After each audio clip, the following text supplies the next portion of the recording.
തുലൈഹ, അസ്വദ്, സജ്ജായ് തുടങ്ങി 3 പേര് പിന്നീടാണ് പ്രവാചകത്വം വാദിച്ചു വന്നത്. അതിൽ തുലൈഹയുടെയും സജ്ജായിന്റെയും കാര്യത്തിൽ അഭിപ്രായ വ്യത്യാസമല്ല. അസ്വദിന്റെ കാര്യത്തിൽ മാത്രമാണ് അയാൾ നബിയുടെ കാലത്ത് തന്നെ വാദിച്ചിട്ടുണ്ടോ ഇല്ല എന്നുള്ള അഭിപ്രായ വ്യത്യാസമുള്ളത്. ഏതായിരുന്നാലും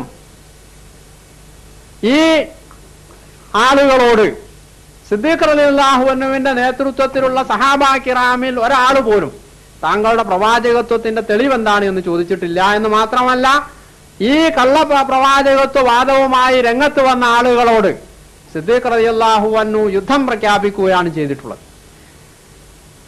ഫിഖ്ഹി കാര്യങ്ങളിൽ നിങ്ങൾ അബൂ ഹനീഫയുടെ മാർഗം പിൻപറ്റിക്കൊള്ളുക എന്നാണ് മിർസാ സാഹിബ് ഖാദിയാനികളോട് പറഞ്ഞിട്ടുള്ളത്. ഇവരുടെ തന്നെ കാഴ്ചപ്പാട് വിശ്വാസമനുസരിച്ച് മഹാനായ ഇബ്നു ഹനീഫ റഹിമഹുല്ല ഒരു മുജദ്ദിദ, മഹാനായ ഇമാം അബൂ ഹനീഫ റഹിമഹുല്ലയുടെ ഫിഖ്ഹുൽ അക്ബർ എന്ന് പറയുന്ന അഖീദയുടെ ഒരു കിതാബുണ്ട്. ഈ കിതാബിൽ അദ്ദേഹം മുഹമ്മദ് നബി സല്ലല്ലാഹു അലൈഹി വസല്ലമയെ അവസാനത്തെ പ്രവാചകൻ എന്നാണ് വിശേഷിപ്പിച്ചത്.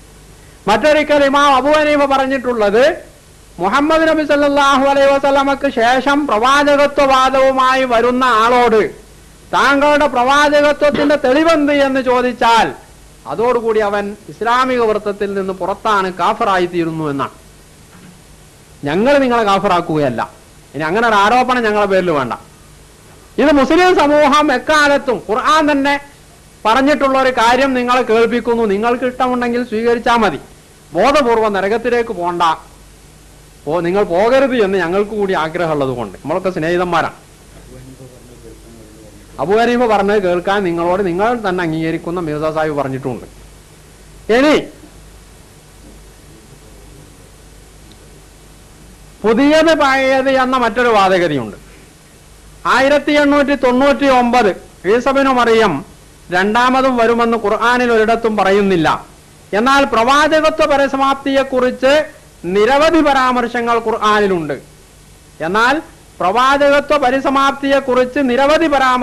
ഖുർആനിലുണ്ട്. പരിസമാപ്തി, ഖത്ം, ഖുർആനിലോ ഹദീസിലോ കാണാത്ത പഴയത് പുതിയത് എന്ന തർക്കം തന്നെ ദുഷിച്ചതാണ്. ഇത് പറയുന്നത് ആരാ? മിർസാ സാഹിബാണ്. ഞാൻ പറയണതല്ല. ഖുർആനിലോ ഹദീസിലോ കാണാത്ത പഴയത് പുതിയത് എന്ന തർക്കം തന്നെ ദുഷിച്ചതാണ്. ലാ നബിയ്യ ബഅദി എന്നതിലെ നിഷേധം സുവ്യക്തമാണ്. ഖുർആനിൽ നിസ്തർക്കമായ കാര്യത്തിൽ ബാലിശമായ യുക്തിചിന്തയ്ക്ക് എവിടെ സ്ഥാനം? ചോദിക്കുന്നത് മിർസാ സാഹിബാണ്. ഖുർആനിൽ നിസ്തർക്കമായ കാര്യത്തിൽ ബാലിശമായ പഴയത് പുതിയത് എന്നുള്ള ഈ യുക്തിചിന്തയ്ക്ക് എവിടെ സ്ഥാനം? ഖുർആനെതിരിൽ ഖാതമുൽ അംബിയാഇന് ശേഷം ഒരാളെ നബിയായി സ്വീകരിക്കുന്നതും നിലച്ചുപോയ വഹയ് പുനഃസ്ഥാപിക്കുന്നതും അധിക പ്രസംഗമാണ്. എന്റെ സുഹൃത്തുക്കളോടാണ് ഈ പറയുന്നത്. മിർസാ സാഹിബാണ് പറയുന്നത്.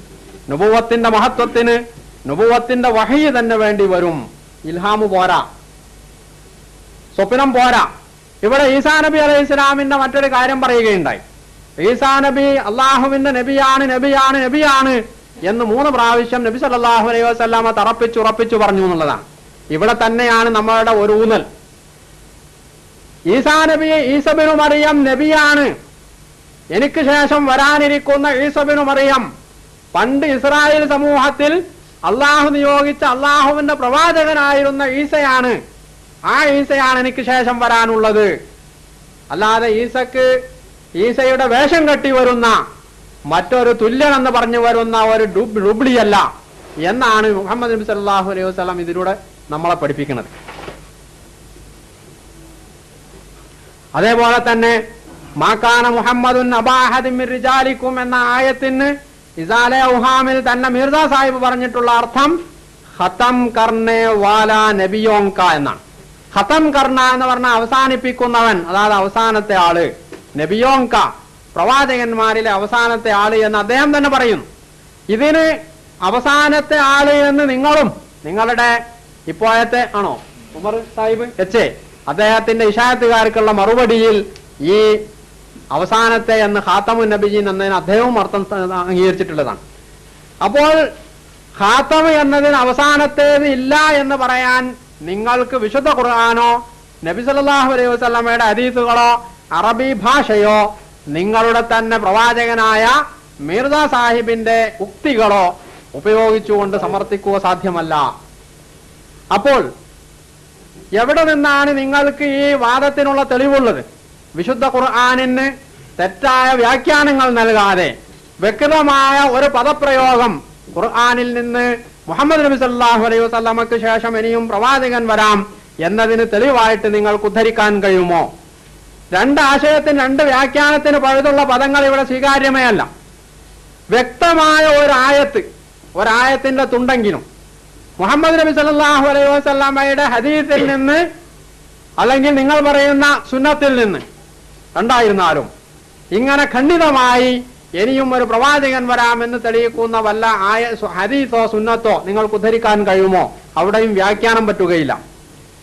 അറബി ഭാഷയിൽ ഹാത്തം എന്ന പദത്തിന് സമൂഹനാമത്തോട് ഇത് ചേർന്ന് പറയുമ്പോൾ ഏറ്റവും ചുരുങ്ങിയത് അതിന് അവസാനത്തേതെന്ന അർത്ഥം പറയാൻ പാടില്ല എന്നെങ്കിലും ഒരു അറബി ഭാഷാപടുക്കളുടെ ഉദ്ധരണി ഉദ്ധരിച്ചുകൊണ്ട് നിങ്ങൾക്ക് തെളിയിക്കാൻ കഴിയുമോ? കഴിയുകയില്ല. വാഹിറു ദഅവാന അൽഹംദുലില്ലാഹി റബ്ബിൽ ആലമീൻ.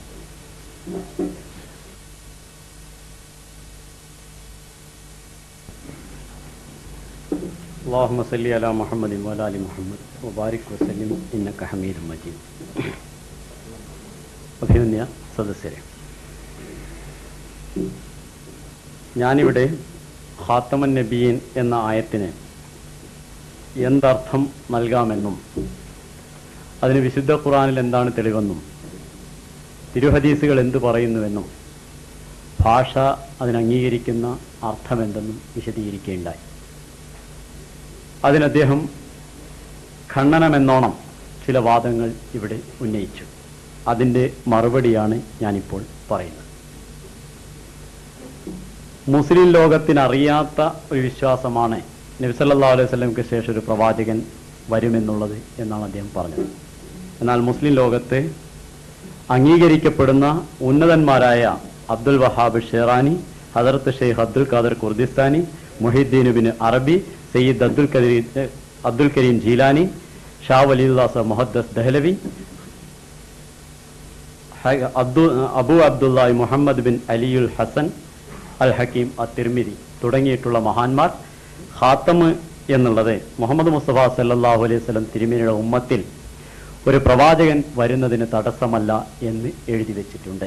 ആവശ്യമെങ്കിൽ ഉദ്ധരണികൾ, സമയത്തിന്റെ പരിമിതി കൊണ്ടാണ് ഞാൻ ഉദ്ധരിക്കാത്തത്, ഉദ്ധരണികൾ അതിന്റെ ഫോട്ടോ കോപ്പി സഹിതം സൗകര്യാനുസൃതം എത്തിക്കുന്നതാണ്. ഇനി അവ മുസ്ലിം ലോകത്തിന് പരിചയമില്ലാത്തത് എന്ന് പറയുന്നത് പരമ വിഡ്ഢിത്തമാകുന്നു. നിഘണ്ടുകളിലുള്ള അർത്ഥം അങ്ങനെയാണ്. ഭാഷയെ സംബന്ധിച്ച് ഞാനല്ല പറയേണ്ടത്, അദ്ദേഹവുമല്ല, ഭാഷാ പടുക്കളായിട്ടുള്ള ആളുകളാണ് എന്ന് പറയുകയും അതേസമയം നിഘണ്ടു ഉദ്ധരിക്കുകയും ചെയ്യുന്നതിൻ്റെ ഔചിത്യമാണ് മനസ്സിലാക്കാൻ സാധിക്കാത്തത്. നിഘണ്ടുവിൽ സമൂഹത്തിൽ പ്രചരിച്ച അർത്ഥങ്ങളാണ് സാധാരണഗതിയിൽ വരാറുള്ളത്. അൽ മുൻജിദിൽ സാലൂസ് എന്ന പദത്തിന് ത്രിത്വം എന്നർത്ഥം നൽകുന്നതിന് പകരം ദി ഹോളി ട്രിനിറ്റി എന്നാണ് അർത്ഥം നൽകിയിട്ടുള്ളത്. വിശുദ്ധ ത്രിത്വം എന്ന്. വിശുദ്ധം എന്നുള്ളത് കൈന്ന് കൂട്ടിയതാണ്. ഒരു നിഘണ്ടു ഉദ്ധരിക്കുമ്പോൾ ആ നിഘണ്ടു പ്രാമാണ്യയോഗ്യമായി തീരുന്നത് അറബികൾ ഇങ്ങനെ പ്രയോഗിച്ചു എന്ന ഒരു പ്രയോഗം എടുത്തുദ്ധരിക്കുമ്പോഴാണ്. അതല്ലാതെ നിഘണ്ടുവിൽ അർത്ഥം ഒരിക്കലും ഒരു തർക്കത്തിന് നിദാനമായി എടുക്കാൻ നിവൃത്തിയില്ല. ഞാനിവിടെ പറഞ്ഞത് അറബി ഭാഷയിലുള്ള പ്രയോഗങ്ങളെ സംബന്ധിച്ചാണ്. ഖാത്തം എന്ന പദം സമൂഹനാമത്തോട് കൂട്ടിച്ചേർത്ത് പറയുമ്പോൾ അതിന് ആ സമുദായത്തിൽ അവസാനത്തെ ആൾ എന്ന അർത്ഥം ലഭിക്കുകയില്ല എന്നതിന് അറബിയിൽ കവിയായ ഒരാൾ മറ്റൊരു കവിയെക്കുറിച്ച് പറഞ്ഞത് എടുത്തു പറയുകയുണ്ടായി.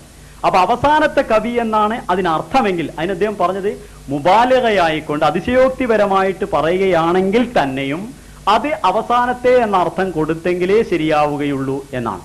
അതിന് അതിശയോക്തിപരമായിട്ട് പറയുകയാണെങ്കിൽ തന്നെയെന്ന് പറഞ്ഞത് അതിശയോക്തിപരമായിട്ടാണ് ഇത് പറഞ്ഞത് എന്ന് ഇദ്ദേഹത്തോട് ആരാ പറഞ്ഞത്?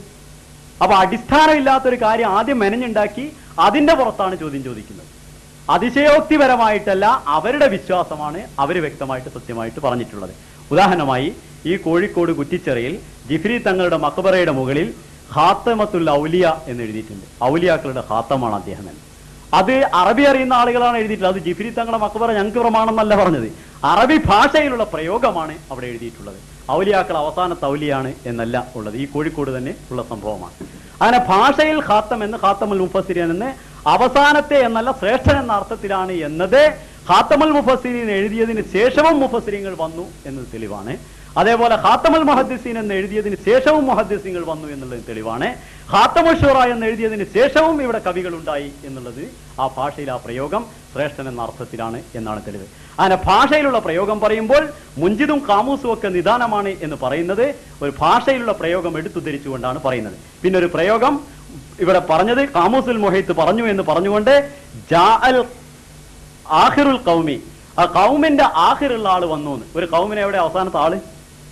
ഇങ്ങനെ ഒരു പ്രയോഗം ഉണ്ടേ. ഒന്നാമതാണ് പ്രയോഗം അറബി പ്രയോഗിച്ചല്ല പറയുന്നത്, അദ്ദേഹം സ്വയം പറയാണ് അങ്ങനെയാണെന്ന്.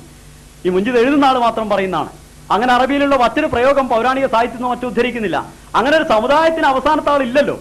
സമുദായത്തിലെ അവസാനം എല്ലാവരും മരിച്ചിട്ട് ഒരാൾ മാത്രം ബാക്കിയാകല. അങ്ങനെ ഒരു അവസാനത്തെ ആളായി തീരാൻ അതൊരിക്കലും സംഭവ്യമല്ല. അങ്ങനെ പ്രയോഗം അദ്ദേഹം പ്രയോഗിച്ച് തന്നെ തെറ്റാണത്. ഡിക്ഷണറി ഒരിക്കലും നിദാനമല്ല.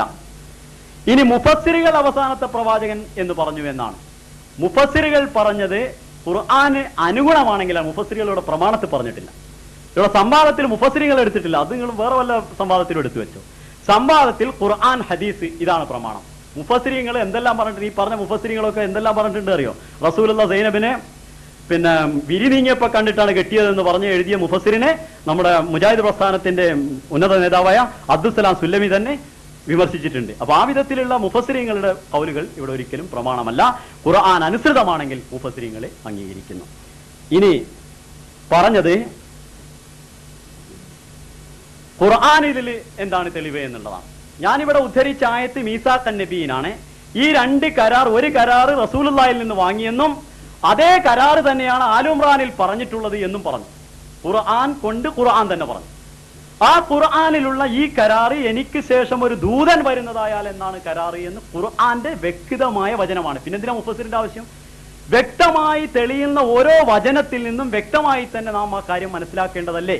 അതിന് പിന്നെ ആള് പറഞ്ഞോ ഈ ആള് പറഞ്ഞോ എന്ന് ചോദിക്കുന്നത് വ്യർത്ഥമാണ്. കൂടാതെ ഈ രണ്ട് മീസാഖ് ഒന്നാണ് എന്നും. പിന്നെ അദ്ദേഹം പറയുന്നത് അങ്ങനെ ഇതിൽ നിന്ന് മനസ്സിലാകുന്നത് ഒരിക്കലും പ്രവാചകൻ വരാമെന്ന് തെളിയുന്നില്ല എന്നാണ് മൗലവി ഇബ്രാഹിം മൗലവി ഇവിടെ പറയുന്നത്. എന്നാൽ അതേ ഇബ്രാഹിം മൗലവി തന്നെ പുസ്തകം എഴുതുന്ന സമയത്ത് മുജാഹിദ് പണ്ഡിതനായ ഇബ്രാഹിം മൗലവി പറയുന്നത് ഗ്രന്ഥകാരൻ പറഞ്ഞതത്രയും സമ്മതിച്ചാൽ പോലും, അതായത് ഈ ആയത്തിനെ കുറിച്ച് മൗലാന അബ്ദുല്ല സാഹിബ് എഴുതിയതിനെ സംബന്ധിച്ച് എടുത്തുകൊണ്ട് പറയാണ്, സമ്മതിച്ചാൽ പോലും മുഹമ്മദ് നബിക്ക് ശേഷം പ്രവാചക നിയോഗം ഉണ്ടാവുമെന്ന് ഈ ആയത്ത് തെളിയിക്കുന്നില്ല. അതിനുശേഷം അദ്ദേഹം തുടർന്ന് പറയുന്നു, കവിഞ്ഞാൽ പറയാവുന്നത് നബിക്ക് കൂടി ഈ കരാർ ബാധകമാണെന്ന് മാത്രമാണ്.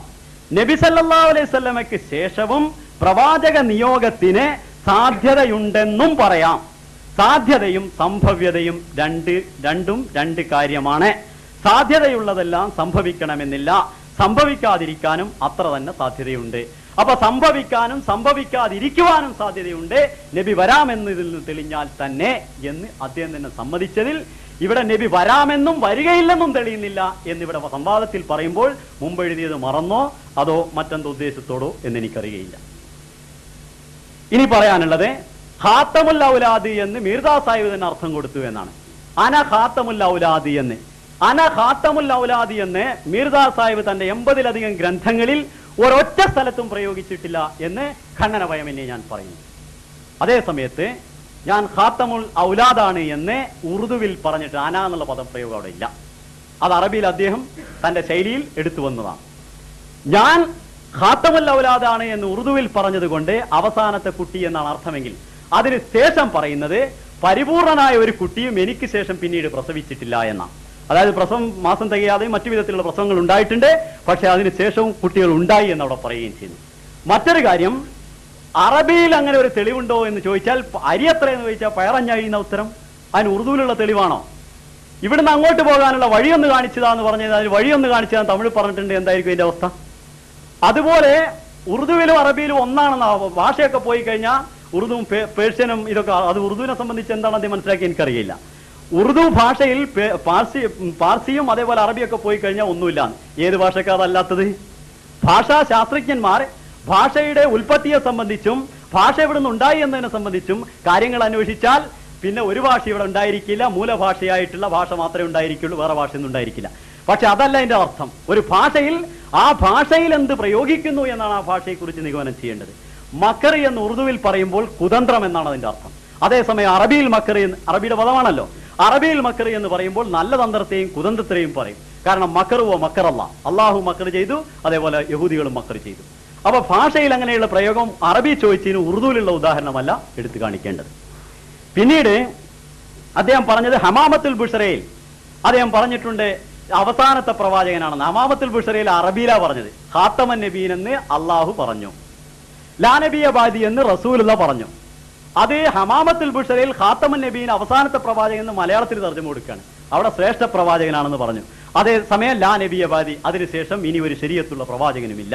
അതല്ലാതെ ഒരു പ്രവാചകനും ഇല്ല എന്നുള്ളേ ഇത് ലാ നഫി ജിൻസാണ്. പ്രവാചകത്വത്തിന്റെ വർഗത്തെ മുഴുവൻ നിഷേധിക്കുന്നതാണ് ലാ നബിയ ബാദി എന്നുള്ളതിന് അർത്ഥം കൊടുക്കുകയാണെങ്കിൽ ഈസാ നബിക്ക് നബിയായിട്ട് വരാൻ പാടില്ല. പിന്നെ അതിന് ഒരു ചെറിയൊരു കളി കളിക്കാൻ ശ്രമിച്ചിരിക്കുന്നത് വ്യക്തമാക്കിയിട്ടില്ല. ഈസാ നബി പണ്ട് നബിയായിരുന്നു എന്നാണ് റസൂലുള്ളാഹി പറഞ്ഞത്. ഇവിടെ വരുന്ന ഈസാ നബിയെ സംബന്ധിച്ചാണ് പറഞ്ഞത് ലൈസ ബൈനി വ ബൈനഹു നബിയ്യുൻ, ഞാനും അദ്ദേഹത്തിനും ഇടയിൽ നബിയില്ല എന്ന്. അപ്പൊ ഈസാ നബി നബി തന്നെയാണ് വരിക. ഒരു വിധത്തിലുള്ള പ്രവാചകനും വരികയില്ല എന്നാണ് ലാ നബിയ ബാദിക്ക് അർത്ഥമെങ്കിൽ ഇനി ഈസാ നബിക്കും നബിയായിട്ട് വരാൻ പാടില്ല എന്നാവും അതിന്റെ അർത്ഥം. അത് റസൂൽ തിരുമേനി നബിയാണെന്ന് പറഞ്ഞ ആളുടെ മേലിൽ നിന്ന് നബിയെ എടുത്തു കളയുന്ന സ്വഭാവം ആർക്കാണ് എന്ന് വിലയിരുത്തിയാൽ മതി. ഇനി വെട്ടിക്കളയാൻ പറഞ്ഞു എന്നുള്ള നുബുവത്ത് വാദത്തെ സംബന്ധിച്ച് ഞാൻ പറഞ്ഞ ആയത്തിനെ ഖണ്ഡിച്ചിട്ടില്ല, ഹദീസിനെ ഖണ്ഡിച്ചിട്ടില്ല. പിന്നെ വെട്ടിക്കളയാൻ പറഞ്ഞു. താൻ നുബുവത്ത് വാദത്തിനെ സംബന്ധിച്ച് നിങ്ങൾക്ക് എന്തെങ്കിലും അരോചകമായി തോന്നിയെങ്കിൽ വെട്ടിക്കളയാൻ പറഞ്ഞു. അത് റസൂലുള്ളാഹിന്റെ സുന്നത്ത. റസൂൽ തിരുമേനി ഹുദൈബിയ സന്ധി സമയത്ത് മുഹമ്മദുർ റസൂലുള്ള എന്ന് എഴുതുമ്പോൾ റസൂലുള്ള എന്ന് എഴുതാൻ പാടില്ല എന്ന് അതിനെതിരായി നിൽക്കുന്ന ആൾ പറഞ്ഞു. അപ്പോൾ റസൂൽ സല്ലല്ലാഹു അലൈഹി വസല്ലം പറയുന്നു തന്റെ ഇത് എഴുതിക്കൊണ്ടിരുന്ന അലിയോട് ആ നബിയുള്ള എന്ന് വെട്ടിക്കളയാൻ. അവിടെ വെട്ടിക്കളഞ്ഞില്ല. ആൾക്കാർക്ക് അഹിതമായി തോന്നുമെങ്കിൽ വെട്ടിക്കളയാൻ പറയാൻ കുഴപ്പമൊന്നുമില്ല. റസൂലുള്ള നബി അല്ലാത്തത് കൊണ്ടല്ല അത് വെട്ടിക്കളഞ്ഞത്. അത് അങ്ങനെ അവർക്ക് അഹിതമായി തോന്നുമെങ്കിൽ വെട്ടിക്കളയട്ടെ എന്നാണ്. അങ്ങനെ അഹിതമായി തോന്നുമെങ്കിൽ വെട്ടിക്കളയാൻ നിസാ സാഹിബ് പറഞ്ഞുവെങ്കിൽ മുഹമ്മദ് മുസ്തഫ സല്ലല്ലാഹു അലൈഹി വസല്ലം തിരുമേനിയുടെ സുന്നത്തനുസരിച്ചാണ് പറഞ്ഞത്. ഇനി പോരെങ്കിൽ മൗദൂദി സാഹിബ് വെട്ടിക്കളഞ്ഞിട്ടുണ്ട്. അതാ രസം. മൗദൂദി സാഹിബ് പറഞ്ഞത് നബി അല്ലാതെ വരെ റിട്ടയർഡ് ഓഫീസർമാരെ പോലെയാണ് വരിക എന്ന് പറഞ്ഞത്. നുബുവത്ത് ഈസാനയുടെ വെട്ടിക്കളഞ്ഞിട്ടുണ്ട്. അങ്ങനെ അത് പിന്നെ യാതൊരു വിധത്തിലുള്ള ഒരു വിധത്തിലും അതിന് തെളിവില്ലാത്ത ഒരു സംഗതിയാണ്. പക്ഷെ മുജാഹിദീങ്ങൾ പറഞ്ഞിട്ടുള്ളത് നബിയായിട്ട് തന്നെയാണ് വരികയാണെന്നാണ് അൽ മനാറിൽ പറഞ്ഞിട്ടുള്ളത്. പിന്നീട് ഇദ്ദേഹത്തിന്റെ നുബുവത്തിനെ സംബന്ധിച്ച് ഒരു കാര്യം മനസ്സിലാക്കാനുള്ളത്, അൽയൗമ അക്മൽതു ലക്കും ദീനക്കും വഅത്മംതു അലൈക്കും നിഅമതി വറളീതു ലക്കുമുൽ ഇസ്ലാമ ദീന എന്ന ആയത്തെടുത്തുകൊണ്ട് നിഅമത്ത് പൂർത്തീകരിച്ചു തന്നുവെന്നും ദീന് പൂർത്തീകരിച്ചു തന്നുവെന്നും രണ്ട് കാര്യങ്ങൾ ഉള്ളത് കൊണ്ട് ഇനി നബി വരികയില്ല, മുഹമ്മദ് നബി മാത്രമേ ഈ കാര്യം പറഞ്ഞിട്ടുള്ളൂ. ഹദ്റത്ത് യൂസുഫ് നബി അലൈഹി ഇസ്ലാമിനെ നിഅമത്ത് പൂർത്തീകരിച്ചു കൊടുക്കുന്നതാണെന്ന് അദ്ദേഹം കണ്ട സ്വപ്നത്തിന് വ്യാഖ്യാനമായിക്കൊണ്ട് ഹദ്റത്ത് യാക്കൂബ് അലൈഹി ഇസ്ലാം യുത്തിമ്മു അലൈക നിഅമത്തുഹു, അള്ളാഹുവിന്റെ നിഅമത്ത് നിനക്ക് പൂർത്തീകരിച്ചു തരും എന്ന് യാക്കൂബ് നബി അലൈഹി ഇസ്ലാം പറയുകയുണ്ടായി. ആ നിഅമത്ത് പൂർത്തീകരിച്ചതിന് ശേഷം യൂസുഫ് നബിക്ക് ശേഷം ഒരു നബി വന്നിട്ടില്ല ഇങ്ങോട്ട്. അപ്പോൾ പ്രവാചകന്മാരെ കുറിച്ച് അങ്ങനെ പ്രയോഗിച്ചിട്ടില്ല എന്ന് പറഞ്ഞത് ഖുർആൻ വിരുദ്ധമാണ്. പ്രവാചകനെ കുറിച്ച് പറഞ്ഞിട്ടുണ്ട്. ഇനി ദീന് പൂർത്തിയാക്കി എന്നുള്ള അവർക്ക് കിതാബ് പൂർണ്ണമായി കൊടുത്തു എന്നാണെങ്കിൽ സുമ്മാതൈന മൂസൽ കിതാബ് തമാമൻ അലല്ലദി അസ്ന വതഫ്സീലൻ ലികുല്ലി ഷൈൻ, മൂസാ നബിക്ക് സമ്പൂർണ്ണമായിട്ടുള്ള ആ തമാമായിക്കൊണ്ട് തന്നെ മൂസാ നബിക്ക് ഗ്രന്ഥം നൽകിയിരിക്കുന്നു എന്ന് വിശുദ്ധ ഖുർആൻ പറഞ്ഞതിന് ശേഷം മൂസാ നബിയുടെ ഉമ്മത്തിൽ പ്രവാചകന്മാർ വന്നതായിട്ടും വിശുദ്ധ ഖുർആൻ തന്നെ വിശദീകരിക്കുന്നു. ആ പ്രവാചകന്മാരെ കുറിച്ച് അങ്ങനെ പറഞ്ഞിട്ടുണ്ട്. പൂർത്തിയായാൽ ഒരു സാധനം അവസാനിച്ചു എന്നല്ല. മഴ ഇക്കൊല്ലം നല്ലപോലെ പൂർത്തിയായി എന്ന് പറഞ്ഞാൽ അതിനുശേഷം ഇനി മഴ പെയ്യൂല എന്നല്ല. ഈ കൊല്ലത്തെ മഴ ശരിയായി. അതേപോലെ തന്നെ ആരോഗ്യവാനായ ഒരാൾ നല്ല പൂർണ്ണമായ ആരോഗ്യവാനാണെന്ന് പറഞ്ഞാൽ അന്ന് പോലും രോഗിയാകുക എന്നല്ല അതിന്റെ അർത്ഥം. അപ്പൊ പൂർത്തീകരിക്കുക എന്ന് പറഞ്ഞാൽ അത് വീണ്ടും ലഭിക്കുന്ന വിധത്തിലായിത്തീരുക എന്നുള്ളതാണ്. അത് വിചാരിച്ച് മുഹമ്മദ് മുസ്തഫ സല്ലല്ലാഹു അലൈഹി വസല്ലമയുടെ നുബുവത്ത് പൂർത്തീകരിച്ചാൽ വേറെ നബി വരിക എന്നല്ല. മുഹമ്മദ് മുസ്തഫ സല്ലല്ലാഹു അലൈഹി വസല്ലമയുടെ ഉമ്മത്തിൽ റസൂലുള്ളാഹി സല്ലല്ലാഹു അലൈഹി വസല്ലമയെ അനുഗമിക്കുന്നത് കൊണ്ട് നുബുവത്തിന്റെ പദവി ലഭിക്കുമ്പോൾ പരിപൂർണനായ മുഹമ്മദ് മുസ്തഫ സല്ലല്ലാഹു അലൈഹി വസല്ലമയുടെ മഹത്വമാണ് ആ നബി അനുസരിച്ചത് കൊണ്ട് നുബുവത്തിന്റെ പദവിയിലേക്ക് ഒരാൾ എത്തുക എന്നുള്ളത് കൊണ്ട് സിദ്ധിക്കുന്നത്. ഇനി ലാ നബിയ ബാദി എന്ന് റസൂലുള്ളാഹി പറഞ്ഞു എന്നാണ്. ലാ നബിയ ബാദി എന്നുള്ളതിന്റെ റസൂൽ തിരുമേനി പറഞ്ഞത് പല സന്ദർഭങ്ങളിലാണ്. അത് ലാ നബിയ ബാദി എന്ന് റസൂലുള്ളാഹി പറഞ്ഞുവെങ്കിൽ അത് ഖിയാമത്ത് നാൾ വരെയുള്ളതല്ല, അതിന് മാർജിൻ ഇട്ടിട്ടുണ്ട്. ലാ നബിയ ബാദി എന്ന് പറഞ്ഞ ഇത്ര സമയം വരെയാണ്. ലൈസ ബൈനി വ ബൈനഹു നബി, അതുവരെയാണ് ലാ നബിയ ബാദി. എനിക്കും അദ്ദേഹത്തിനും ഇടയിൽ നബിയില്ല എന്ന് പറഞ്ഞ അതിൻ്റെ ഇടയിൽ നബിയില്ല. അതുകൊണ്ടാണ് സിദ്ദീഖുൽ അക്ബർ തുടങ്ങിയിട്ടുള്ള ആളുകൾ അവരുടെ കാലഘട്ടത്തിൽ റസൂൽ സല്ലല്ലാഹു അലൈഹി വസല്ലം പറഞ്ഞു ലൈസ ബൈനി വ ബൈനഹു നബിയുൻ, എനിക്കും ഈസാ നബിക്കും ഇടയിൽ നബിയില്ല എന്ന് പറഞ്ഞ സ്ഥിതിക്ക് അതിനുശേഷം പിന്നെ വരുന്ന അതിന് മുമ്പ് വരുന്ന പ്രവാചകന്മാരെ സംബന്ധിച്ച് അന്വേഷിക്കേണ്ടതില്ല. അതുകൊണ്ടാണ് ഇമാം ഇബ്നു ഹനീഫയും പറഞ്ഞത്. ഇമാം ഇബ്നു ഹനീഫ പറഞ്ഞത് നിങ്ങൾ എടുക്കുന്നുവെങ്കിൽ ഇമാം അബൂ ഹനീഫ പറഞ്ഞത് പ്രവാചകത്വവാദിയുടെ തെളിവിന് അന്വേഷിച്ചാൽ അവൻ കാഫിറാകുമെന്നാണ്. അങ്ങനെ നിങ്ങൾക്ക് വാദമുണ്ടെങ്കിൽ നിങ്ങളിപ്പോൾ അങ്ങനെ ആയിപ്പോയോ എന്ന് ഞാൻ സംശയിക്കുന്നു. കാരണം ഇവിടെ സംവാദത്തിന് വരുന്ന സമയത്ത് നിങ്ങൾ മുസ്ലിം ആണെങ്കിലും തെളിവ് അന്വേഷിക്കുന്ന സമയത്ത് നിങ്ങൾ കാഫിറായി പോകുന്ന ഒരു അവസ്ഥയാണുള്ളത്. പിന്നെ അബൂ ഹനീഫയുടെ ഫിഖ്ഹി കാര്യങ്ങൾ അബൂ ഹനീഫയുടെ മദ്ഹബിനെ പിൻപറ്റിക്കോ എന്ന് ഞങ്ങളോട് പറഞ്ഞിരിക്കുന്നു വിദാ സാഹിബ്. അത് ഖുർആനിൽ നിന്ന്, ഹദീസിൽ നിന്ന്, സുന്നത്തിൽ നിന്ന്, ഹദീസിൽ നിന്ന് ഒരു തെളിവും കിട്ടാതെ വരുമ്പോൾ അത്തരം കാര്യങ്ങളിൽ നിങ്ങൾ അബൂ ഹനീഫ പറഞ്ഞതിന് നിങ്ങൾക്ക് അനുസരിക്കാവുന്നതാണോ? അല്ല അബൂ ഹനീഫ പറഞ്ഞൊക്കെ തപ്പിക്കോളാനല്ല പറഞ്ഞത്. എന്താണ് കാരണം? മുജാഹിദീങ്ങളുടെ അനിഷേധ നേതാവായിരുന്ന മുഹമ്മദ് ഹുസൈൻ ബട്ടാലവിയും ഒരു ചേകന്നൂരുവാദിയുടെ പണ്ടത്തെ കാലത്ത് ഉണ്ടായിരുന്ന ഒരു ചെങ്ങായി മുഹമ്മദ് ഒരു ചക്കടാലവി എന്ന് പറഞ്ഞൊരു മൗലവിയും തമ്മിൽ ഖുർആനാണ് പ്രമാണം അല്ല ഹദീസാണ് പ്രമാണം എന്ന് രണ്ട് തർക്കിച്ചപ്പോൾ അതിനൊരു റിവ്യൂ എഴുതി ഖുർആനും ഹദീസിന്റെയും പ്രമാണം, ഖുർആൻ ആദ്യം എടുക്കണം, സുന്നത്ത് പിന്നെ എടുക്കണം, ഹദീസ് പിന്നെ എടുക്കണം, അതിനുശേഷമാണ് ബാക്കിയുള്ള കാര്യങ്ങൾ എടുക്കേണ്ടത് എന്ന് റിവ്യൂ എഴുതിയതാണ് അത്. അതല്ലാതെ വേറെ പിന്നെ ഞങ്ങളോട് ഇങ്ങനെ ഫിക്കെടുത്തോളി എന്ന് പറഞ്ഞത് ഒരു സംഭവമല്ല അത്. ഇനി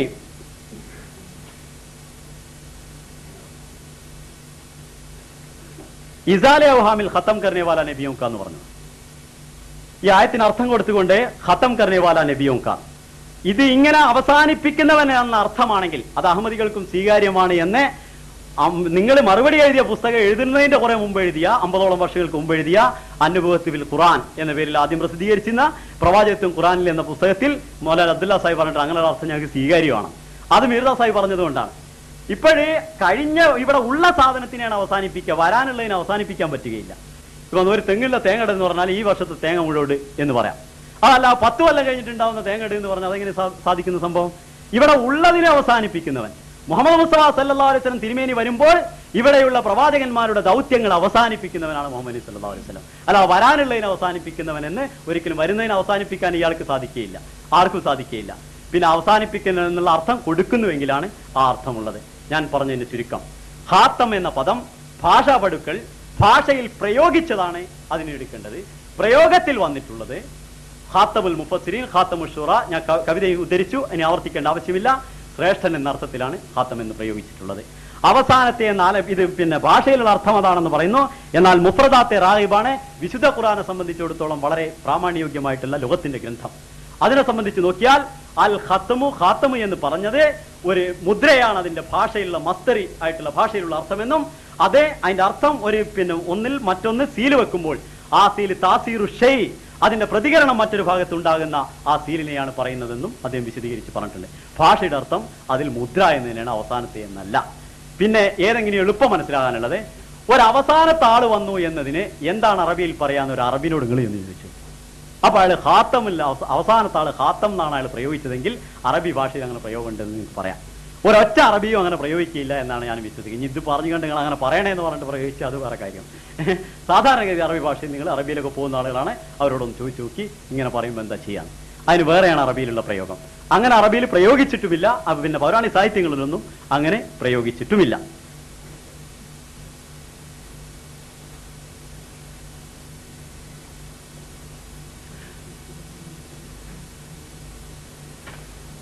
പിന്നെ സൂഫി ചിന്തകളാണ് ഞങ്ങളെ ശരീഅത്തിന്റെ ചിന്തയിലേക്ക് എത്തിയത്. സൂഫി ചിന്തകളൊന്നുമല്ല. ഇവിടെ വന്നിട്ടുള്ള പ്രവാചകന്മാരെ പിന്നെ മുഹമ്മദ് മുസ്തഫ സല്ലല്ലാഹു അലൈഹി വസല്ലം തിരുമേനിയുടെ ഉമ്മത്തിൽപ്പെട്ട ആളുകൾ തന്നെ ശരീഅത്താണ്, ഇനി നബിയില്ല എന്ന് പറഞ്ഞാൽ ശരീഅത്ത്, പുതിയൊരു ശരീഅത്ത് കൊണ്ടുവരുന്ന മുഹമ്മദ് നബിയുടെ ശരീഅത്തിനെ മൻസൂഖ് ചെയ്യുന്ന പ്രവാചകനില്ല എന്നാണ് അതിന്റെ അർത്ഥം എന്ന് പറഞ്ഞിട്ടുണ്ട്. അതുകൊണ്ട് അത് സൂഫിയുടെ ചിന്തയല്ല. സൂഫിയുടെ ചിന്ത എന്ന് പറഞ്ഞാൽ മോശമുള്ള ചിന്ത എന്നല്ല, സൂഫിസം തന്നെയാണ് യഥാർത്ഥത്തിൽ ഇസ്ലാം. സൂഫി എന്നുള്ള വാക്കിന്റെ അർത്ഥം പിന്നെ കോട്ടൺ നൂലെന്നാണ്. ആ വിധത്തിലുള്ള ജീവിതം നയിക്കലാണ് സൂഫിസം. അതനുസരിച്ച് പിന്നെ ഒരാൾ ജീവിക്കുന്നുവെങ്കിൽ അത് സൂഫിസമാണ്. പക്ഷെ അത് വിചാരിച്ച് മുറുക്കിത്തുപ്പി മസ്താനായി നടക്കുന്ന സൂഫിസം അല്ല. അതിനെ ഞങ്ങളും അധിക്ഷേപിക്കുന്നു, അതിനെ ഞങ്ങളും അപലപിക്കുന്നു. ഇനി ഞാനൊരു കാര്യം പറഞ്ഞതിന് മറുപടി പറഞ്ഞില്ല. വലാലത്തിന്റെ അഖീദയാണ് ഇതെന്ന് പറയുകയുണ്ടായി. നബി വരൂല എന്ന് പറയൽ ഖുർആനിൽ പറഞ്ഞിരിക്കുന്ന വലാലത്തിന്റെ അഖീദയാണ്. അതിനെ സംബന്ധിച്ച് ഒന്നും അദ്ദേഹം പരാമർശിച്ചിട്ടില്ല. അത് പരാമർശിക്കാത്തത് അത് എന്തുകൊണ്ടാണെന്ന് എനിക്ക് മനസ്സിലാകുന്നില്ല. ഞാനിപ്പോൾ ഒരു സംവാദത്തിന്റെ ശൈലി അനുസരിച്ച് അത് പരാമർശിക്കാൻ അദ്ദേഹത്തിന് സാധിക്കാത്തത് കൊണ്ടാണ് എന്നാണ് എനിക്ക് പറയാനുള്ളത്. അല്ലെങ്കിൽ ഇത്രയും 40 മിനിറ്റ് വിശദീകരിക്കുമ്പോൾ ഒരു വലാലത്തിന്റെ അഖീദയാണ് നിങ്ങളുടെ അഖീദ എന്ന് വിശുദ്ധ ഖുർആൻ ഉദ്ധരിച്ചുകൊണ്ട് ഞാൻ പറയുമ്പോൾ അത് വലാലത്തിന്റെ അഖീദയല്ല, അത് ശരിക്കുള്ള അഖീദയാണെങ്കിൽ അതിനെ സംബന്ധിച്ചായിരുന്നു ഇത്രയും പിന്നെ നിങ്ങളുടെ രോഷത്തെ, ഈമാനിക രോഷത്തെ എടുത്ത് ചോദിക്കുന്ന വിധത്തിലുള്ള ചോദ്യമായതുകൊണ്ട് അതിനായിരുന്നു 40 മിനിറ്റിൽ നിങ്ങൾ സമയം കണ്ടെത്തേണ്ടിയിരുന്നത്. അതൊരിക്കലും നിങ്ങൾ കണ്ടെത്തിയില്ല എന്നുള്ളത് അത് വലാലത്തിന്റെ അഖീദയാണ് എന്ന് മൗനമായി സമ്മതിക്കുന്നു എന്നതിന് തെളിവാണെന്ന് ഞാൻ മനസ്സിലാക്കുന്നു. ഈ ഖത്തമുൻ നബീനെ സംബന്ധിച്ച് കിതാബ് ഖത്തമുൽ ഔലിയ എന്ന പുസ്തകത്തിൽ പറയുന്നത് ഇപ്രകാരമാണ്. അത് പറഞ്ഞുകൊണ്ട് ഞാൻ നിർത്താം. യളുന്നു അന്ന ഖാത്തമൻ നബിയീന തഅവീലുഹു അന്നഹു ആഖിറുഹും മബഅസൻ. ഖാത്തമൻ നബിയീൻ എന്നതിനെ നബി സല്ലല്ലാഹു അലൈഹി വസല്ലം ഏറ്റവും അവസാനമായി നിയോഗിതനായ പ്രവാചകനാണ് എന്ന് വിചാരിക്കുന്നു. ഫഅയ്യു മൻഖബത്തിൻ ഫീ ഹാദാ, ഇതിലെന്ത് പിന്നെ ശ്രേഷ്ഠതയാണ്, എന്തൊരു പദവിയാണ് ഇതിനകത്തുള്ളത്. വഅയ്യു ഇൽമിൻ ഫീ ഹാദാ, എന്ത് ജ്ഞാനപരമായ കാര്യമാണ് അതിനകത്തുള്ളത്. ഹാദാ തഅ്വീലുൽ ബുൽബുൽ ജുഹല, ഇത് കേവലം ജാഹിലിങ്ങളുടെ ഒരു വ്യാഖ്യാനം മാത്രമാകുന്നു, അതല്ലാതെ ഇതിന് യാതൊരുതുമില്ല. ഇതേപോലെ തന്നെ മുഹമ്മദ് ഖാസിം നാനത്തവി, ദേവബന്ദിന്റെ സ്ഥാപകനായ മുഹമ്മദ് ഖാസിം നാനത്തവി തഹദീറുൻ നാസ് എന്നൊരു പുസ്തകം തന്നെ എഴുതിക്കൊണ്ട് ഖാത്തമുൻ നബീൻ എന്നുള്ളതിന് അവസാനത്തെ പ്രവാചകൻ എന്ന അർത്ഥമില്ല എന്നും, മുഹമ്മദ് മുസ്തഫ സല്ലല്ലാഹു അലൈഹി വസല്ലം തിരുമേനിക്ക് ശേഷം ഒരു പ്രവാചകൻ വരുന്നതായാലും ഖാത്തമിയത്തെ മുഹമ്മദിയാമെ കോയി ഫറക്കനഹിയായക, ഖാത്തം മുഹമ്മദ് നബിയുടെ ഖാത്തമാണ് എന്നുള്ളതിന് യാതൊരു സംഭവിക്കുകയില്ല എന്നും വ്യക്തമായിട്ട് എഴുതിയിട്ടുണ്ട്. ഒരിക്കലും അവസാനത്തെ പ്രവാചകന് നൽകുകയാണെങ്കിൽ മഖാമുൽ മദ്ഹിൽ ശ്രേഷ്ഠതയെക്കുറിച്ച് വിശദീകരിക്കുന്ന ഈ അവസരത്തിൽ അതിന് അവനൊരു അവസാനത്തെ പ്രവാചകൻ എന്നുള്ളത് ഒരിക്കലും ന്യായീകരിക്കാൻ സാധൂകരിക്കാൻ സാധ്യമല്ലാത്തതാണെന്നും അദ്ദേഹം വിശദീകരിച്ച് പറഞ്ഞിട്ടുണ്ട്. മുസ്ലിം ലോകത്തിന് പരിചയമില്ലാത്തതല്ല ഈ ഒരു കാര്യത്തിലാകെയുള്ള തർക്കം. മുഹമ്മദ് മുസ്തഫ സല്ലല്ലാഹു അലൈഹി വസല്ലം തിരുമേനിയുടെ ഉമ്മത്തിൽ ഒരു പ്രവാചകൻ വരുമെന്ന കാര്യത്തിൽ തർക്കമില്ല. അത് ഈസാ നബിയാണോ അദ്ദേഹത്തിന് സദൃശനായി വരുന്ന ആൾ പ്രവാചകനാണോ എന്നുള്ള കാര്യത്തിൽ മാത്രമേ തർക്കമുള്ളൂ. ഈ കാര്യം ഗ്രഹിക്കുവാനുള്ള സൗഭാഗ്യം അള്ളാഹു നമുക്ക് തന്നിട്ടുമാറാകട്ടെ. ആമീൻ. സഹോദരന്മാരെ, നമ്മുടെ ചോദ്യോത്തര സെഷൻ നമസ്കാരത്തിനും ഭക്ഷണത്തിനും ശേഷമാണ്. അതുകൊണ്ട് കൃത്യം 1:45 2:45 തിരിച്ചെത്തണം. അതുവരെ നമസ്കാരത്തിനും ഭക്ഷണത്തിനുള്ള സൗകര്യമാണ്. സഹോദരന്മാരെ, നമ്മുടെ രണ്ടാമത്തെ സെഷനിന്റെ ചോദ്യോത്തര സന്ദർഭമാണ്. അഹമ്മദിയ പക്ഷത്തിൽ നിന്ന് ആണ് ചോദ്യം. ആദ്യത്തെ 30 മിനിറ്റ് ഉത്തരം പറയുമ്പോൾ 5 മിനിറ്റിൽ ഒതുക്കാൻ ശ്രമിക്കുക. ചോദ്യം വല്ലാതെ ദൈർഘ്യതയും ശ്രദ്ധിക്കുക. ചോദ്യം ചോദിക്കാൻ വേണ്ടി അഹമ്മദി പക്ഷത്തെ ക്ഷണിക്കും.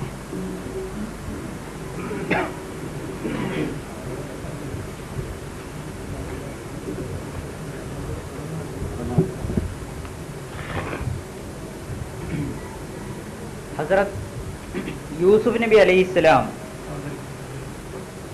വഫാത്തായപ്പോൾ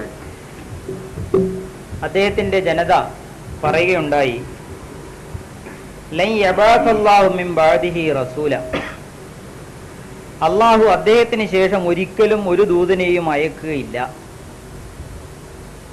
അള്ളാഹു തആല തുടർന്ന് പറഞ്ഞു, കദാലിക യുദില്ലുല്ലാഹു മൻ ഹുവ മുസ്രിഫും മുർതാബ്, ഇപ്രകാരം അതിരുകവിഞ്ഞ് പ്രവർത്തിക്കുന്നവരും സംശയാലുക്കളും വഴിപിഴച്ചവരാണെന്ന് അള്ളാഹു തീരുമാനിക്കും. ഇപ്പൊ യൂസുഫ് നബിയുടെ ജനത അദ്ദേഹം വഫാത്തായപ്പോൾ പറഞ്ഞുകൊണ്ടേയിരുന്നു അദ്ദേഹം അന്ത്യപ്രവാചകനാണ്, ഇനി നബി വരില്ല, ഇനി നബി വരില്ല, ഇനി നബി വരില്ല. പക്ഷെ അള്ളാഹു അവന്റെ സുന്നത്തനുസരിച്ച് പ്രവാചകന്മാരെ അയച്ചുകൊണ്ടേയിരുന്നു. ഹദ്റത്ത് ഈസാ നബിയും ഹദ്റത്ത് മുഹമ്മദ് മുസ്തഫ സല്ലല്ലാഹു അലൈഹി വസല്ലം തന്നെയും ഈ ലോകത്ത് വന്നു. വിശുദ്ധ ഖുർആൻ ഹുദല്ലിൽ മുത്തഖീൻ, മുത്തഖീങ്ങൾക്ക് മാർഗദർശകമാണ്. അപ്പൊ നബി വരില്ല എന്ന് പറയുന്നത് പിഴച്ചതാണ് എന്ന് അള്ളാഹു പറയുകയും നമ്മുടെ എതിർപക്ഷം ഇന്ന് നബി വരില്ല നബി വരില്ല എന്ന് പറഞ്ഞുകൊണ്ടിരിക്കുകയും ചെയ്യുന്നു. അവര് നബി വരില്ല എന്ന് പറയുന്നതാണ് ഹിദായത്തിനുള്ള മാർഗമായിട്ട് കാണുന്നത്.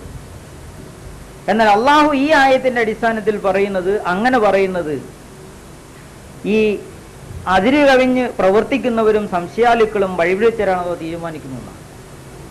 അപ്പൊ വിശുദ്ധ ഖുർആൻ മുഴു ലോകത്തിനും എല്ലാ കാലത്തേക്കും അവസാന കാലം വരെയുമുള്ളതാണ്.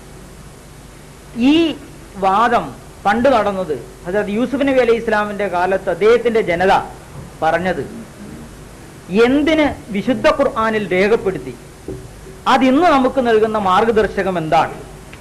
നബി വരില്ല എന്ന് നമ്മൾ പറയണമോ, അതല്ല നബി വരണമെന്ന് നമ്മൾ പറയണമോ? ഇതിന്റെ ഉത്തരമറിയാനാണ് ആഗ്രഹിക്കുന്നത്.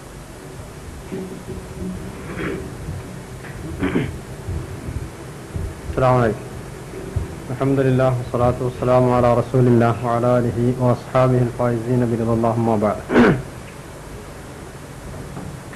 സൂറ ഗാഫിറിൽ 34-ാമത്തെ ആയത്തിന്റെ അവസാന ഭാഗത്തുള്ള കദാലിക യുദില്ലുല്ലാഹു മൻ ഹുവ മുസ്രിഫും മുർതാബ് എന്ന ഈ വാക്യമാണ് ഇവിടെ ചോദ്യകർത്താവ് ഉദ്ധരിച്ചിട്ടുള്ളത്.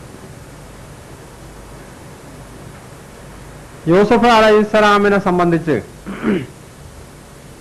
ആ സമൂഹം വെച്ചു പുലർത്തിയിരുന്ന ഒരു തെറ്റായ ധാരണയെ ആണ് ഇവിടെ ഖുർആൻ ഖണ്ഡിച്ചിട്ടുള്ളത്.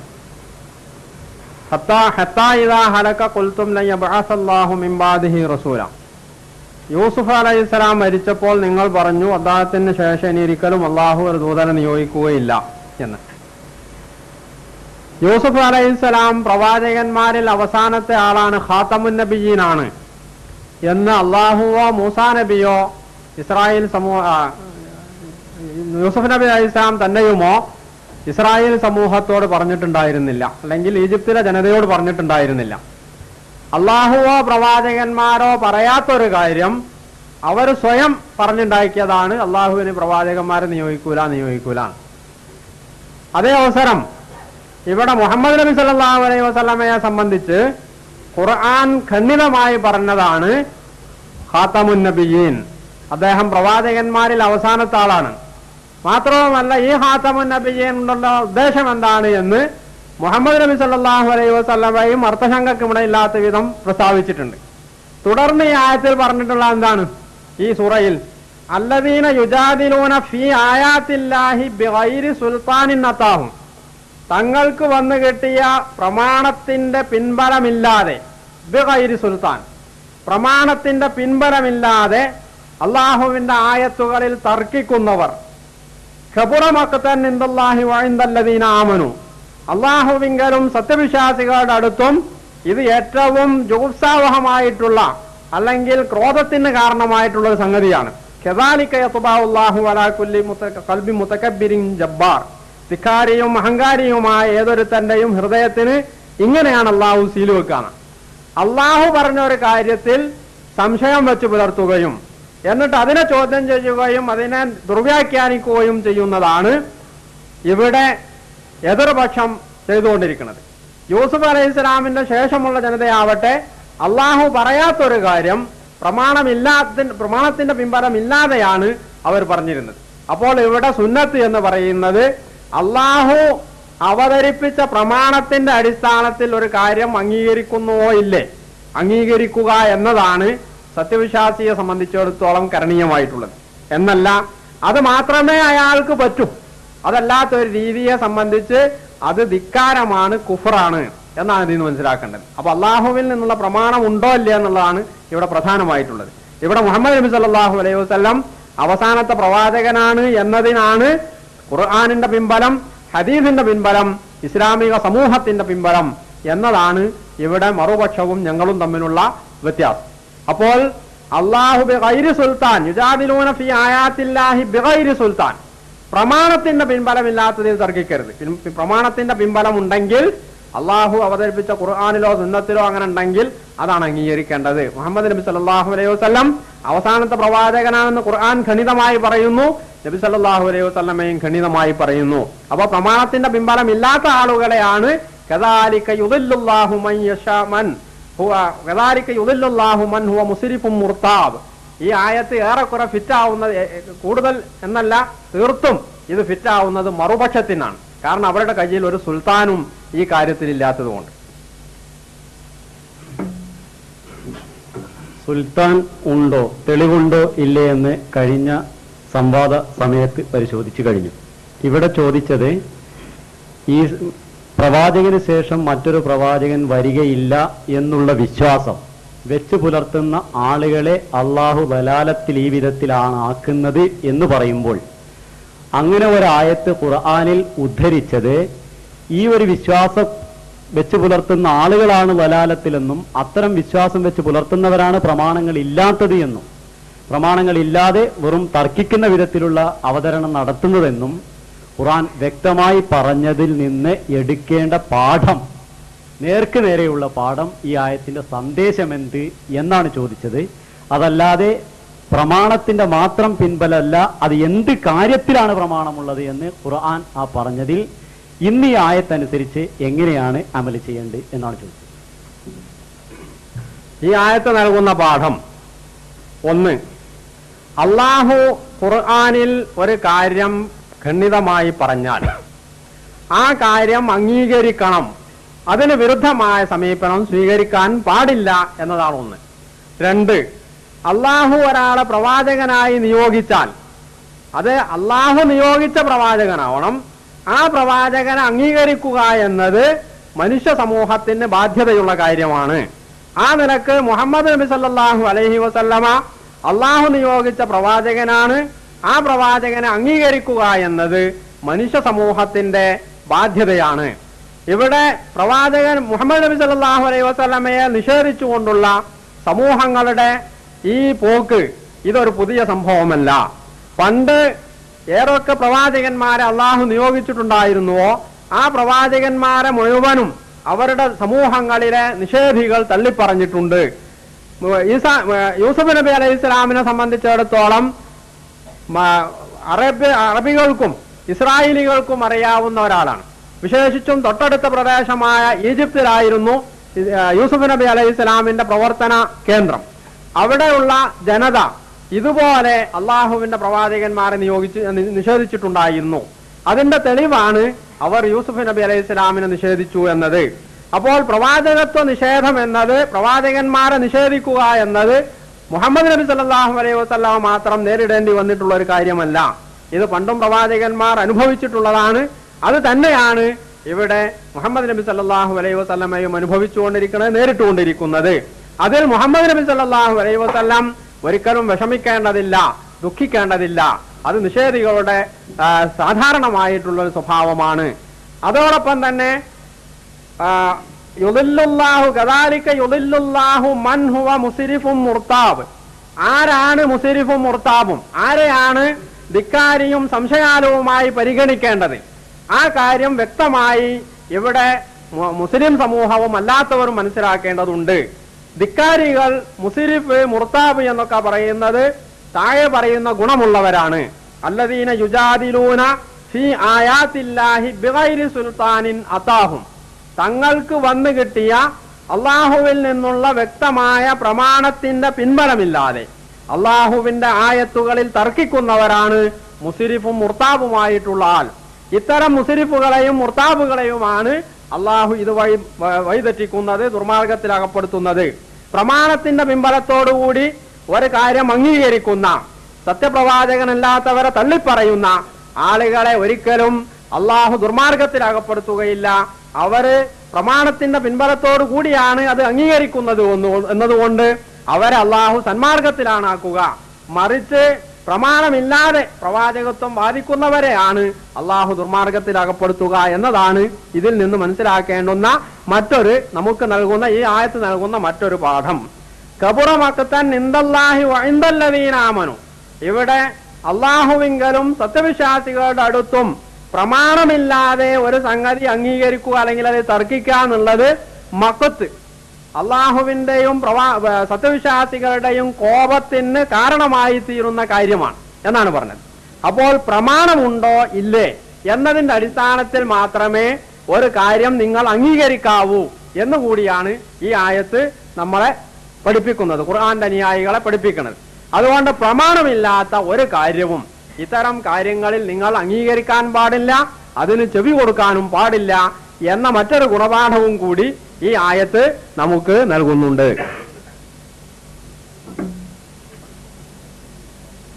പ്രമാണമില്ലാതെ തർക്കിക്കുന്ന ആളുകളെ സംബന്ധിച്ചാണ് ഈ പറഞ്ഞത് എന്നാണ് പറയുന്നത്. ഞാൻ അതിന് എതിരഭിപ്രായക്കാരനല്ല, അതങ്ങനെ തന്നെയാണ്, ഖുർആന്റെ വചനമാണ്. പക്ഷെ കദാലിക യുദില്ലുല്ലാഹു, അള്ളാഹു ഇപ്രകാരം ലലാലത്തിലാണെന്ന് വിധിക്കുന്നു അഥവാ ലലാലത്തിലാക്കുന്നു. മൻഹുവ മുസ്രിഫും മുർതാബ്, ആരാണോ ഇസ്രാഫ് ചെയ്യുകയും സംശയാലുവായി തീരുകയും ചെയ്യുന്നു അയാളെ എന്ന് പറഞ്ഞത് ഈ ആയത്തിന്റെ മുകളിലുള്ള ആളുകളെ കുറിച്ചല്ലേ?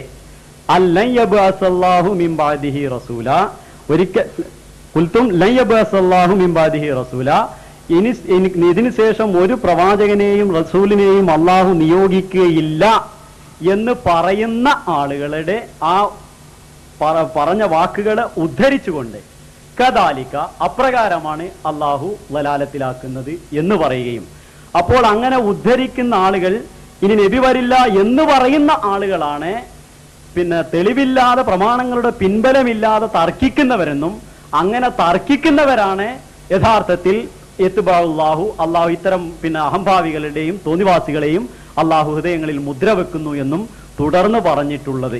അതല്ലാതെ ഇത് നബി വരില്ല എന്ന് പറയുന്നതിന് വരുമെന്ന് പറയുന്നതാണ് ഈ തെളിവുകളെന്ന് സമർത്ഥിക്കണമെങ്കിൽ ഈ ആയത്തിൽ അങ്ങനെ വല്ല കാര്യവും എടുത്തു പറഞ്ഞിട്ടുണ്ടോ? നബി വരികയില്ല എന്നുള്ളതിനല്ലേ പ്രമാണമില്ലാതെ തർക്കിക്കുന്ന കാര്യം പറഞ്ഞിട്ടുള്ളത്. അങ്ങനെയുള്ള ഒരു ആയത്ത് ഓതുമ്പോൾ മുസ്ലിം സമുദായം ഓതിക്കൊണ്ടിരിക്കുന്ന ഈ ഖുർആനിൽ നിന്ന് എന്ത് പാഠം? അതിന് തിരിച്ചുള്ള പാഠമാണോ അതോ നബി വരികയില്ല എന്ന് പറയുന്നതിന് എതിരായിട്ടുള്ള പാഠമാണോ എടുക്കേണ്ടത്? ഈ പരാമർശം ഈ തൊട്ടുമുകളിലുള്ള ആയത്തിൽ നിന്നല്ല യഥാർത്ഥത്തിൽ തുടങ്ങുന്നത്. സൂറത്ത് ഗാഫിറിൽ മൂസാ നബി അലൈഹി സ്വലാമിനെ സംബന്ധിച്ചുള്ള പരാമർശം അത് കുറെ മുകളിൽ നിന്ന് തുടങ്ങുന്നതാണ്. ഇത് പറഞ്ഞതാരാണ്? വഖാലല്ലദീ ആമന, ഫിർഔന്റെ സമൂഹത്തിൽ നിന്ന് വിശ്വസിച്ച ആ വ്യക്തി പറഞ്ഞു, യാ ഖൗമി ഇന്നി അഖാഫു അലൈക്കും മിസ്ല യൗമിൽ അഹ്സാബ്, എന്റെ സമൂഹമേ, നിങ്ങൾക്ക് ശത്രു സംഘങ്ങൾക്ക് വന്നു ഭവിച്ചതുപോലുള്ള ഒരു ശിക്ഷയുടെ നാൾ ഞാൻ ഭയപ്പെടുകയാണ്. മിസ്ല ദഅബി ഖൗമി നൂഹിൻ വആദിൻ വസമൂദ വല്ലദീന മിൻ ബഅദിഹിം വമല്ലാഹു യുരീദു ദുൽമൻ ലിൽ ഇബാദ് വയാ ഖൗമി ഇന്നി അഖാഫു അലൈക്കും യൗമ തനാദ് യൗമ തുവല്ലൂന മുദ്ബിരീൻ എന്ന് പറഞ്ഞുകൊണ്ട് ഇസ്രായേൽ ആ ഫറോവയുടെ ആളുകളിൽപ്പെട്ട ഈ വിശ്വസിച്ച മനുഷ്യൻ തന്റെ ജനതയോട് മൂസാ നബി അലൈഹി സ്വലാമിന്റെ റിസാലത്ത് അത് അംഗീകരിക്കാൻ നിർദ്ദേശിക്കുകയാണ് ഇവിടെ ചെയ്യുന്നത്. വജാ റജുലുൻ മിൻ അഖ്സൽ മദീനത്തി യസഅ, ആ പട്ടണത്തിന്റെ അങ്ങേ തലക്കൽ നിന്ന് ഓടിക്കിതച്ചുകൊണ്ട് ഒരു മനുഷ്യൻ വന്നു എന്ന് പറഞ്ഞുകൊണ്ട് ആ മനുഷ്യൻ തന്റെ ജനതയോട് പറയുകയാണ്, വലഖദ് ജാഅക്കും യൂസുഫു മിൻ ഖബൽ, ഇവിടെ മൂസാ നബി അലൈഹി സ്വലാം ആണ് ഇപ്പം വന്നിട്ടുള്ളത്. മൂസക്ക് മുമ്പ് ഇവിടെ യൂസുഫ് വന്നിട്ടുണ്ടായിരുന്നു ബിൽ ബജീനാത്തി ഫമാസിൽതും ഫീ ശക്കിൻ മിമ്മാ ജാഅക്കും ബിഹി, അദ്ദേഹം നിങ്ങളുടെ അടുത്ത് കൊണ്ടുവന്നതിൽ നിങ്ങൾ സംശയാലുക്കളായി കഴിഞ്ഞുകൂടി. ഹത്താ ഇദാ ഹലക ഖുൽതും ലൻ യബ്അസല്ലാഹു മിൻ ബഅദിഹി റസൂല, യൂസുഫിന് ശേഷം യൂസുഫ് മരിച്ചപ്പോൾ നിങ്ങൾ പറഞ്ഞു ഇനി യൂസുഫിന് ശേഷം അള്ളാഹു ഒരു പ്രവാചകനെ നിയോഗിക്കൂല. അപ്പോൾ യൂസുഫ് നബി ആയിരുന്നു എന്ന് നേരത്തെ അംഗീകരിക്കാത്തൊരു വിഭാഗം അദ്ദേഹത്തിന്റെ കാലശേഷം മൂസാ നബി അലൈഹി സ്വലാം വന്നപ്പോൾ മൂസാ നബി അലൈഹി സ്വലാമിനെ സംബന്ധിച്ചും വിശ്വസിക്കാൻ കൂട്ടാക്കാതിരുന്ന ഒരു വിഭാഗത്തെ തനി നിഷേധികളായ വിഭാഗത്തോടാണ് ഈ ഖുർആനിൽ ഈ ആള് ഇത് പറഞ്ഞു എന്ന് ഖുർആൻ ഉദ്ധരിക്കുന്നത്. അല്ലാതെ ഖുർആൻ ഇത് മക്കയിലെയോ മദീനയിലെയോ ആളുകളെ സംബന്ധിച്ച് പണ്ട് യൂസുഫ് നബിയെ സംബന്ധിച്ച് നിങ്ങളും ഇങ്ങനെ പറഞ്ഞിരുന്നു എന്ന് അവരോട് പറയുന്നതല്ല. ഒരു സംഭവം എടുത്തുദ്ധരിക്കുകയാണ്. എന്നിട്ട് എന്താണ് അവരതിന് ന്യായം പറഞ്ഞത്? അള്ളാഹുവിന്റെ അടുത്ത് നിന്നുള്ള ഒരു പ്രമാണവുമില്ലാതെ അള്ളാഹു യൂസുഫ് നബി അലൈഹി സ്വലാമിന് ശേഷം ഇനി പ്രവാചകനെ നിയോഗിക്കുകയില്ല എന്ന അവരുടെ സ്വന്തം നിഗമനത്തെ ആധാരമാക്കിക്കൊണ്ട് പറഞ്ഞതാണ്. അതല്ലാതെ അവരുടെ കയ്യിൽ ഒരു തെളിവുണ്ടായിരുന്നില്ല. കദാലിക, ഇപ്രകാരം എന്നിടത്താണ് ഇവിടെ അടിവരയിട്ടിട്ടുള്ളത്. എന്താണ് ഈ കദാലിക? അപ്രകാരം എന്ന് പറഞ്ഞിടത്ത് യൂസുഫ് നബിയുടെ ശേഷം ഇനി അള്ളാഹു ഒരു പ്രവാചകനെയും നിയോഗിക്കുകയില്ല എന്നതാണ് ഇവിടെ അടിവരയിടേണ്ട പ്രശ്നമെങ്കിൽ മൂസാ നബി അലൈഹി സ്വലാം പ്രവാചകന്മാരിൽ അവസാനത്തെ ആളായിരുന്നു എന്ന ആ